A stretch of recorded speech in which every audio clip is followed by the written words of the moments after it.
Hello students, welcome back in the session of our question करके देखिए. This one is the sixth part of atomic structure and in this part we will discuss previous year questions related to Slater rules. Yes students, Slater rule से related जो first question आपके पास है that is explain Slater rule with examples. Slater rule को with example आपको explain करना है. Question MDU 2013 के अंदर पूछा गया है. तो देखिए स्टूडेंट्स, जो Slater rule है वो क्या है आपके पास. This rule is given by J.C. Slater in 1930. ठीक है, किसके लिए दिया गया? To understand the concept of effective nuclear charge, or we can say to calculate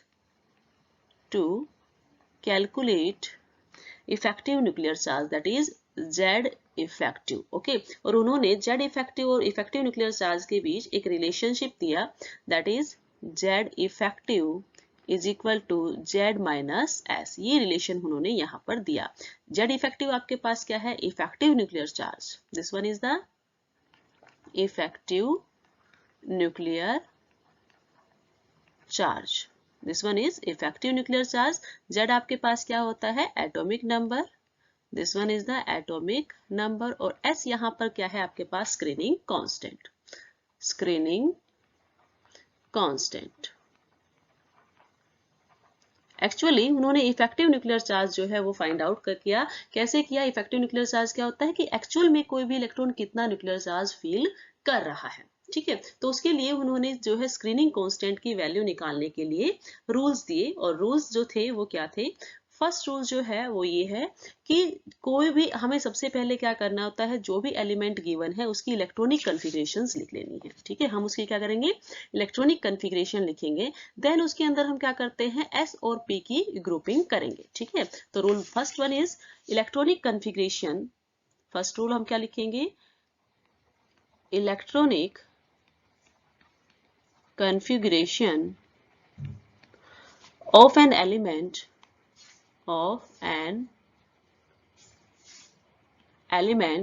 written in such a way in such that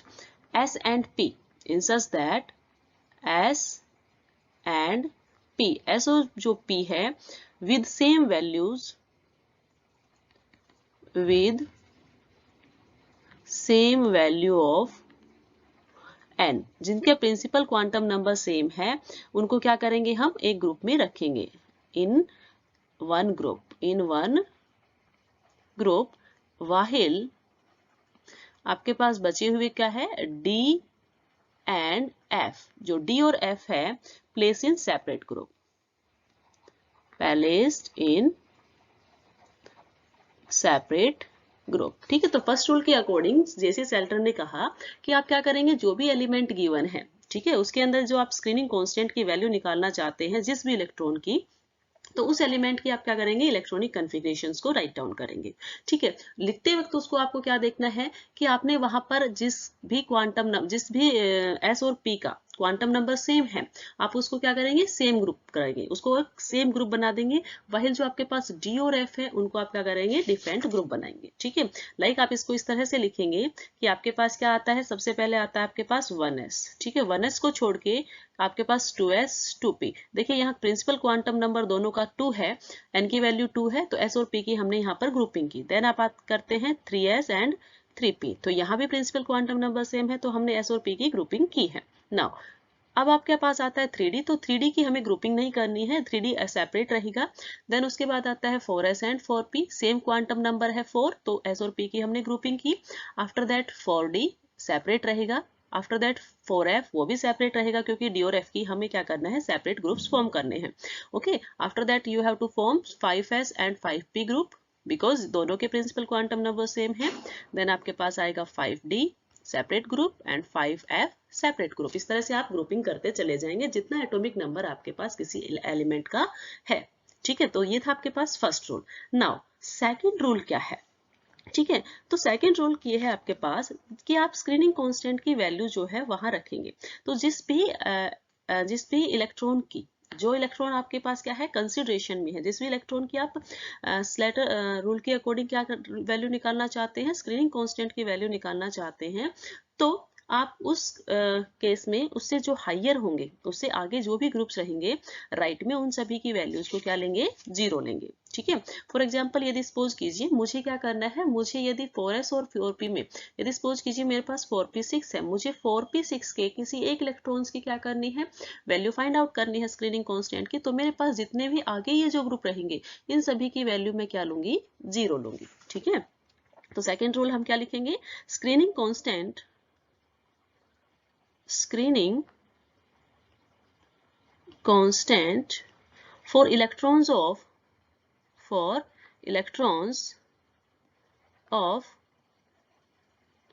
higher group, higher group कौन से हैं, जो से राइट में रहेंगे। ठीक है, higher groups to the electron under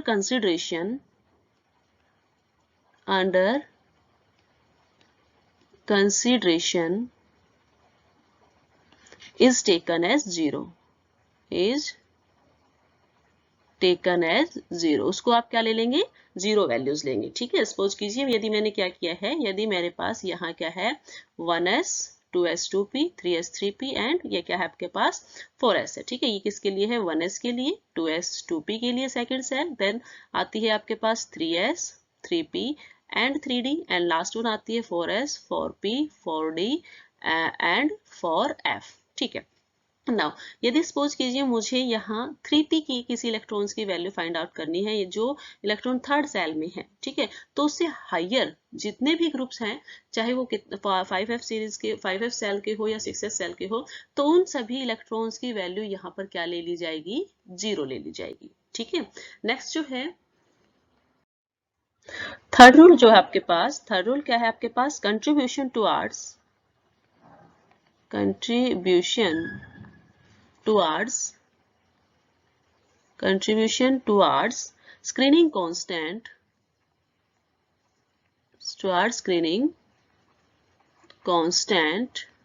for each electron of same group is taken as 0.35। ठीक है, लाइक यदि मैं एग्जांपल यहाँ पर लूँ तो आपके पास यदि केस ये है कि मेरे पास क्या है 2s 2p की मैंने ग्रुपिंग की हुई है, देन आपके पास क्या है 3s 3p की ग्रुपिंग की है, देन आपके पास क्या है 3d है। इस तरह से आपके पास जो है इलेक्ट्रॉनिक कॉन्फ़िगरेशन मैंने लिखी 4s 4p, देन आपके पास क्या है 4d। ठीक है, एंड सो ऑन। नाउ देखिए यदि मुझे यहाँ इस केस के अंदर क्या करना है, इलेक्ट्रॉन्स के वैल्यूज फाइंड आउट करो स्क्रीनिंग कांस्टेंट के लिए, तो मेरे पास क्या है, यदि यहाँ पर 4s 4p, ठीक है, मेरे पास 4p के अंदर 6 इलेक्ट्रॉन्स है, 4s के अंदर 2 इलेक्ट्रॉन्स है, तो देखिए जो एक इलेक्ट्रॉन्स जिसकी वैल्यू आपको फाइंड आउट करने के लिए बोला है, ये आपसे बोलेगा 4p6 की इलेक्ट्रॉन्स के स्क्रीनिंग कांस्टेंट की वैल्यू फाइंड आउट कीजिए, तो आपके पास एक इलेक्ट्रॉन जो है उसकी वैल्यू आपको फाइंड आउट करनी है। ठीक है, तो यहाँ पर आपने जो ग्रुप फॉर्म किया है उसके अंदर 4s एंड 4p आया है, तो उस एक इलेक्ट्रॉन्स को आप देख रहे हैं कि उसके ऊपर दूसरे कितने इलेक्ट्रॉन्स ने स्क्रीनिंग की हुई है। ठीक है, तो इस एक इलेक्ट्रॉन्स को हम यहाँ से क्या कर देंगे, माइनस कर देंगे। सपोज कीजिए यदि यहाँ पर क्या है आपके पास 8 इलेक्ट्रॉन्स हैं, तो ये एक इलेक्ट्रॉन में से वो एक इलेक्ट्रॉन आपके पास माइनस होगा जो आपके पास जिसको आप ऑब्जर्व कर रहे हैं। ठीक है, तो टोटल जो आपके पास इलेक्ट्रॉन्स बचे वो 7 बचे।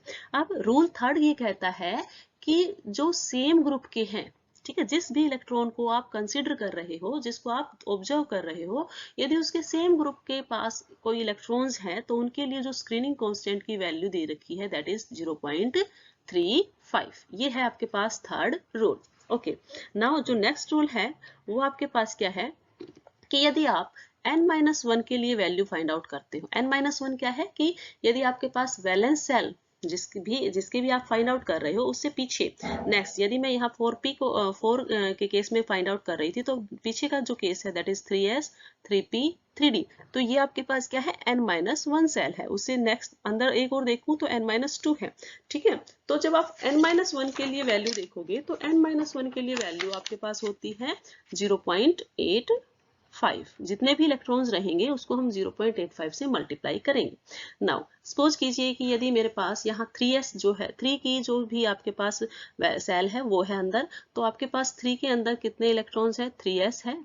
ठीक है, यदि ये फुल्ली फिल्ड है 3s, देन आपके पास क्या है 3p6 एंड देन 3d10। तो टोटल इलेक्ट्रॉन्स आपके पास कितने हुए 10 और 18। ठीक है, 18 इलेक्ट्रॉन्स हुए तो 18 के साथ आप कितना मल्टीप्लाई करेंगे 0.85।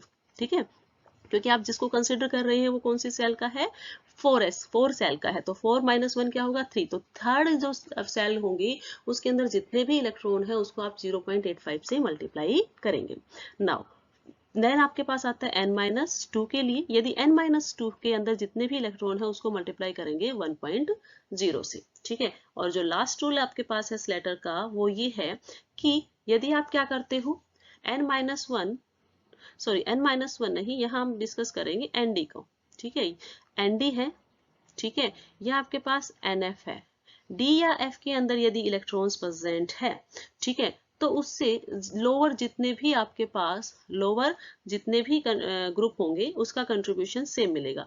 लोअर ग्रुप कंट्रीब्यूशन क्या रहेगा आपके पास सेम रहेगा। ठीक है, और वो कितना है आपके पास सेम रहेगा, वैल्यू होगी उसकी 1.0 पर इलेक्ट्रॉन्स। ठीक है, सपोज कीजिए मेरे पास यदि यहाँ मैं इस तरह से लिखूं कि आपको क्या करना था, this one is 3s 3p।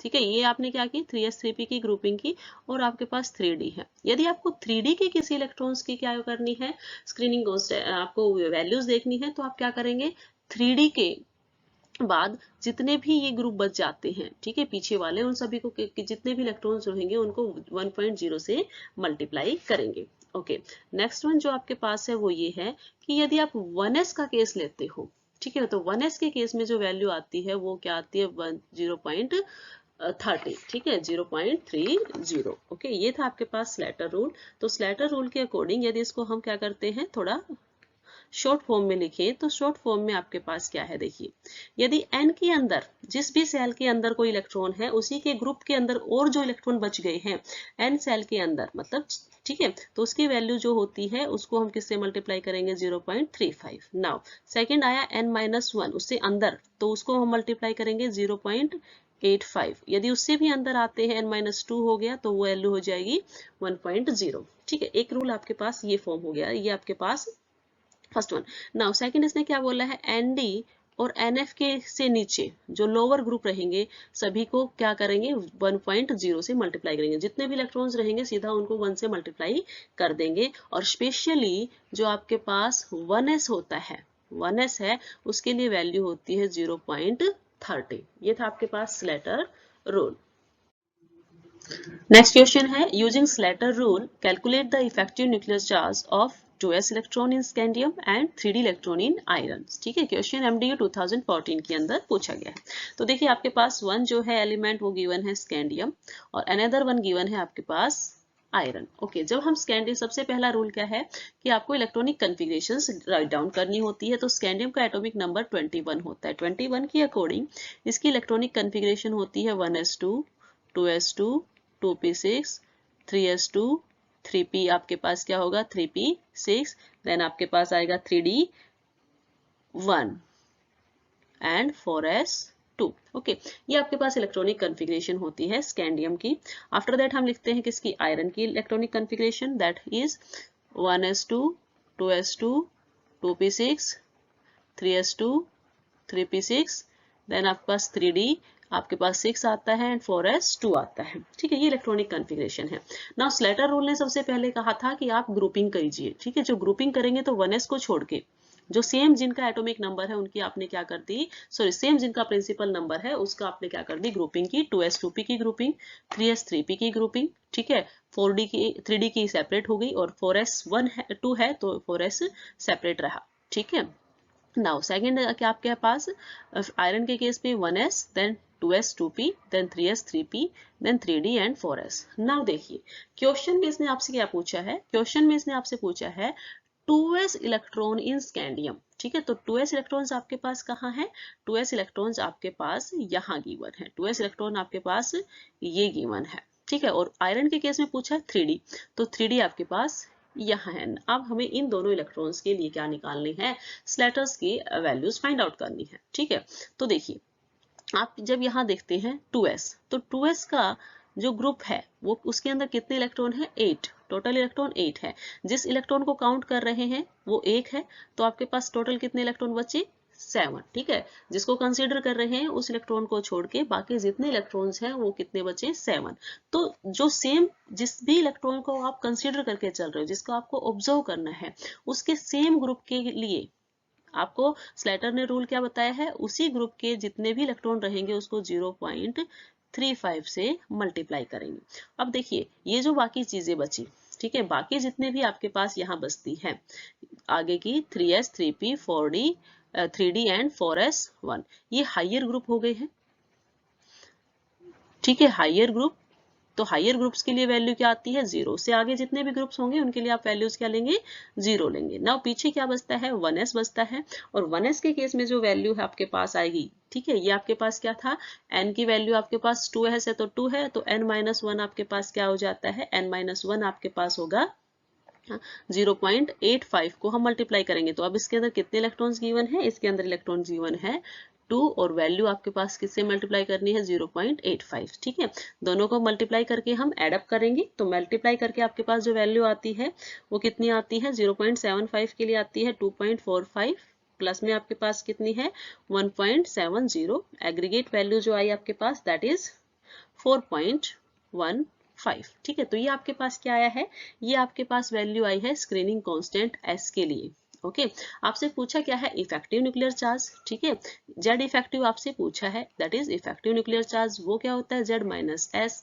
तो आपके पास क्या है, Z की वैल्यू गिवन है, Z क्या है आपके पास, स्कैंडियम क्या है 21, S की वैल्यू आपके पास यहाँ से आ चुकी है, वो क्या है आपके पास 4.15, दिस इज 4.15 4.15, तो आपके पास जो वैल्यू आती है वो क्या आएंगी 16.85। ठीक है, तो Z इफेक्टिव जो है आपके पास वो क्या आया 16.85। दिस इज फॉर, ये जो वैल्यू आई है आपके पास, ये वैल्यू किसके लिए आई है, ये वैल्यू है second electrons 2s electron of scandium. Now अब देखते हैं हम आयरन की ओर। तो आयरन के केस में इसने कहा है कि आपको 3d6 के लिए वैल्यूज फाइंड आउट करनी है।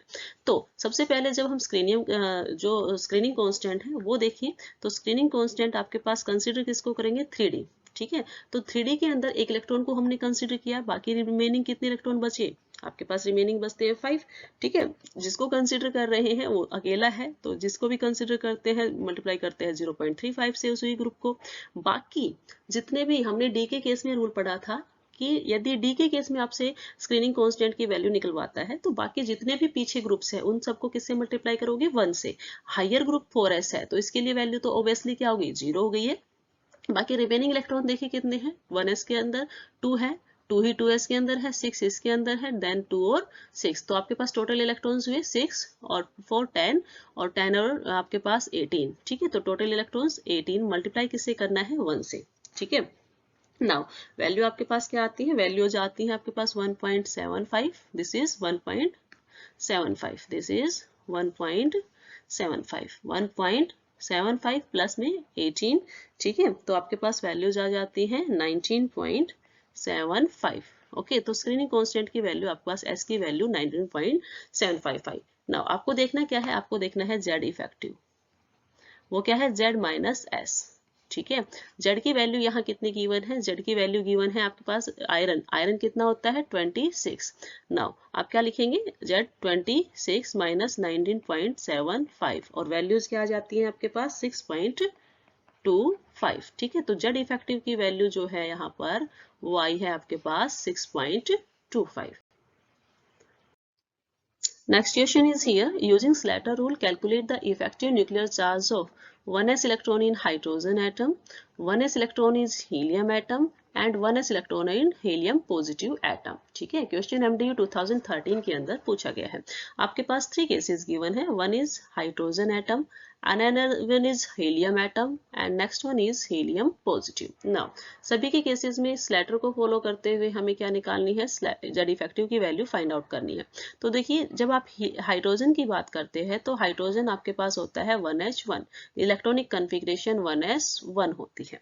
ठीक है, तो इस केस में यदि आप यहाँ पर S की वैल्यू फाइंड आउट करते हो, स्क्रीनिंग कांस्टेंट की वैल्यू, तो देखिए टोटल आपके पास एक ही इलेक्ट्रॉन है, उसको कोई स्क्रीन नहीं करेगा तो S की वैल्यू क्या आ गई, 0 होगी। कोई स्क्रीनिंग यहाँ नहीं हो रही है तो S की वैल्यू 0 आती है। नाउ इसने आपसे पूछा है जेड इफेक्टिव, जो जेड इफेक्टिव के लिए formula Z minus S. Z कितना है, एटॉमिक नंबर हाइड्रोजन का 1 होता है, स्क्रीनिंग कांस्टेंट की वैल्यू 0 आई है तो आपके पास वैल्यू जो आती है that is 1। Z effective, effective nuclear charge मतलब हाइड्रोजन का जो एक इलेक्ट्रॉन है उसने एक्चुअली कितना न्यूक्लियर चार्ज फील किया है, 1। ओके, नाउ सेकंड केस आपके पास आता है हीलियम का। तो जब आप हीलियम के लिए इलेक्ट्रॉनिक कन्फिग्रेशंस लिखते हैं दैट इज 2He4। ठीक है, हीलियम 2,4 होता है तो आप इसके लिए इलेक्ट्रॉनिक कन्फिग्रेशन लिखेंगे 1s2। ठीक है, इसके लिए इलेक्ट्रॉनिक कन्फिग्रेशन 2 है। नाउ यहाँ यदि आप स्क्रीनिंग कांस्टेंट देखोगे तो आपके पास इलेक्ट्रॉन्स जो है वो कुछ इस तरह से है, 1 and 2। तो एक इलेक्ट्रॉन जो है वो दूसरे इलेक्ट्रॉन्स को क्या करेगा, स्क्रीन करेगा। ठीक है, तो एक इलेक्ट्रॉन जिसको आप कंसीडर कर रहे हैं वो क्या हो जाएगा, यहाँ से माइनस होगा, 2 इलेक्ट्रॉन है तो, और आपके पास 1s के लिए जो वैल्यू आती है वो 0.30 आती है, तो वैल्यू आपके पास s की क्या है, 0.30 आती है। ठीक है, तो आप यहाँ पे देखेंगे z effective that is z minus s। z कितनी वैल्यू है आपके पास, 2 माइनस 0.30 आया है। ठीक है, 2 माइनस 0.30 तो वैल्यू आपके पास आई 1.70, that is the z effective. Now next one आपके पास है हीलियम का केस। तो हीलियम सेम केस बनता है जब इसके अंदर से एक इलेक्ट्रॉन रिमूव कर दिया जाता है तो हीलियम पॉजिटिव जो है इलेक्ट्रॉनिक कन्फिग्रेशन 1s1 होगी। तो अगेन ये हाइड्रोजन जैसा ही केस हुआ, यहाँ स्क्रीनिंग कांस्टेंट की वैल्यू अगेन 0 क्योंकि एक ही इलेक्ट्रॉन है उसको कोई स्क्रीन नहीं करेगा। तो इफेक्टिव न्यूक्लियर चार्ज यहाँ पर क्या हो जाएगा, Z-1। ठीक है, यहाँ क्या होगा, Z-1। तो यहाँ पे यदि आप देखें तो आपके पास क्या है, Z की वैल्यू क्या गिवन है हीलियम के केस में, 2 माइनस 0 इज इक्वल टू 2। ये था आपके पास तीनों के केसेस में Z effective according to Slater rule. Next question is using Slater rule calculate the effective nuclear charge of 1s electron of aluminium. ठीक है, आपके पास एल्यूमिनियम गिवन है, एल्यूमिनियम का एटॉमिक नंबर 13 होता है। तो सबसे पहले जब आपने इसकी इलेक्ट्रॉनिक कन्फिग्रेशन लिखी 1s2, 2s2, 2p6, then 3s2 and then आपके पास क्या आता है 3p1। ठीक है, 6, 10 एंड 2 12 एंड 1 जो है 13 हुआ। नाउ अब आपको देखना है 1s इलेक्ट्रॉन के लिए, मतलब आपके पास यहाँ पर 1s के अंदर जितने इलेक्ट्रॉन्स हैं उनके लिए आपको जो है effective nuclear charge find out करना है। तो सबसे पहले हम यहाँ से क्या देखेंगे, s की वैल्यू देखेंगे, जो आपके पास कांस्टेंट है उसकी वैल्यू निकालेंगे स्लेटर कांस्टेंट की। तो यहाँ पर आपके पास क्या आता है 1s1 मीन्स एक इलेक्ट्रॉन आपके पास बचता है क्योंकि एक को आप ऑब्जर्व कर रहे हो। 1s के केस में वैल्यू क्या होती है आपके पास 0.30। बाकी रिमेनिंग जितने भी ये आगे के ग्रुप हैं इन सभी के लिए, क्योंकि ये हाइयर ग्रुप है, क्या है हाइयर ग्रुप्स, तो हाइयर ग्रुप्स के लिए आप सभी ने पढ़ा था कि वैल्यू क्या होगी, 0 होगी। तो ये सभी क्या हो जाएंगे, नेग्लेक्ट हो जाएंगे। एक्चुअली जो वैल्यू आती है स्क्रीनिंग कांस्टेंट की दैट इज 0.30। नाउ अब आपको क्या फाइंड आउट करना है, आपको फाइंड आउट करना है Z इफेक्टिव, वो क्या होता है Z minus S according to Slater. Now Z की वैल्यू यहाँ पर क्या है, एटॉमिक नंबर क्या गिवन है, 13 गिवन है, माइनस 0.30। ठीक है, तो आपके पास जो वैल्यू आएगी that is 12.7। This is effective nuclear charge for 1s electrons of aluminium. Next question है आपके पास MDU 2011 के अंदर पूछा गया है ये क्वेश्चन, और क्वेश्चन है calculate effective nuclear charge experience by 2s electron in silicon. ठीक है, सिलिकॉन के केस में 2s इलेक्ट्रॉन्स की वैल्यू के लिए आपको effective nuclear charge find out करना है। तो देखिए स्टूडेंट्स, जो सिलिकॉन है, सिलिकॉन का एटॉमिक नंबर क्या है आपके पास 14 है। तो 14 के लिए यदि आप इलेक्ट्रॉनिक कन्फिग्रेशन लिखोगे तो 1s2, 2s2, 2p6, then 3s2 and 3p2। ठीक है, now according to Slater rule आप ग्रुपिंग कीजिए। ग्रुपिंग में क्या है, 1s सेपरेट रहेगा, जिनका प्रिंसिपल क्वांटम नंबर सेम है, n की वैल्यू सेम है, उनकी क्या कर दी हमने, ग्रुपिंग कर दी है। नाउ इसने आपसे क्या कहा है, आपको फाइंड आउट करनी है 2s की केस में वैल्यूज। तो 2s का अपना एक ग्रुप है 2s और 2p का, तो टोटल नंबर ऑफ इलेक्ट्रॉन्स यहाँ पर कितने हैं 8 है, जिसको कंसीडर कर रहे हैं वो एक इलेक्ट्रॉन है, तो टोटल इलेक्ट्रॉन बचे आपके पास 7। ठीक है, -1 हमने किसको किया है, जिस इलेक्ट्रॉन को हम कंसीडर कर रहे हैं। नाउ वैल्यूज क्या हो जाएंगे आपके पास 7 इंटू 0.35 प्लस 1s के केस में है 2 इलेक्ट्रॉन्स गिवन है। ठीक है, तो 2 के लिए हुआ और आपके पास जो वैल्यू बची आपके पास, क्योंकि ये क्या है n सेल है और उससे पीछे क्या है n-1 है, तो n-1 के लिए वैल्यू क्या होती है 0.85। नाउ हायर जो भी ग्रुप्स हैं इनके लिए वैल्यू 0 होती है।